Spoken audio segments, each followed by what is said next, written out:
Frederick Johannes Mayer atau yang lebih dikenal dengan Erik Mayer, adalah seorang pengusaha yang lahir di Belanda pada tanggal 6 September tahun 1970.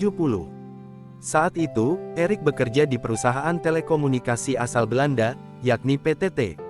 Perusahaan tersebut kemudian mengirimnya untuk pergi ke Indonesia selama 2 pekan pada pertengahan tahun 1993 untuk pengembangan di bidang bisnis, humas, dan pemasaran. Namun, masa kerjanya diperpanjang menjadi tahunan dan ia ikut membesarkan nama 3 operator telekomunikasi di Indonesia, yakni Telkomsel, Bakri Telekom, dan Indosat.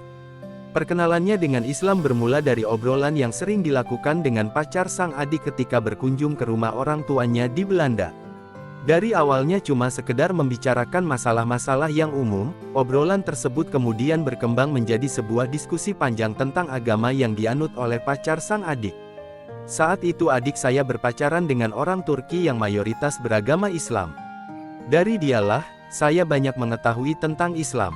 Ketertarikan Erik terhadap agama yang diturunkan melalui Nabi Muhammad ini semakin besar, saat dirinya pindah ke Indonesia. Sebagai sebuah negara berpenduduk mayoritas Muslim, dia melihat ajaran Islam di Indonesia lebih hidup dibandingkan di negara asalnya. Saat awal tinggal di Indonesia, saya masih memeluk agama Katolik, tapi sudah tidak aktif ke gereja. Di dalam keseharian, saya melihat ajaran Islam benar-benar menghidupi masyarakat di sini. Dari situlah, kemudian saya mulai merasa ada sesuatu yang hilang. Erik yang merupakan seorang pribadi yang menilai segala sesuatunya dengan logika, menurutnya, semua ajaran dalam agama Islam itu masuk akal. Seperti misalnya kewajiban untuk berpuasa. Saya melihat ada filosofi di balik kewajiban perintah berpuasa, baik dari sisi spiritual maupun fisik.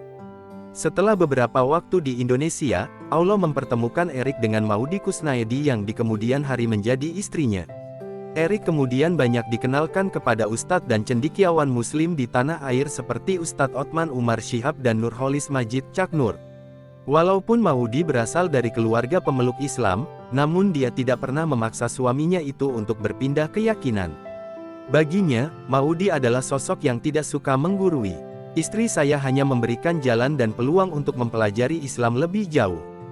Dia mengatakan, kalau kamu tertarik dengan agama Islam, maka kamu harus mempelajarinya. Setelah mempelajari Islam selama 5 tahun lamanya, Erik merasa mantap dan yakin untuk memilih agama Islam sebagai jalan hidupnya. Dengan difasilitasi oleh Ustadz Othman Umar Syihab, dia resmi mengucapkan 2 kalimat syahadat pada Februari tahun 2001 silam. Saya berikrar masuk Islam disaksikan langsung oleh Cak Nur. Keputusannya untuk memeluk agama Islam tidak mendapat tentangan berarti dari kedua orang tuanya dan sang adik yang memang sudah lebih dahulu masuk Islam. Justru hambatan datang dari teman-teman pergaulannya. Mengetahui Erik masuk Islam, seorang teman membujuknya untuk kembali pada agama Katolik. Mungkin mereka kecewa dengan keputusan yang saya ambil ini. Tapi saya menganggap kalau itu adalah hal yang wajar.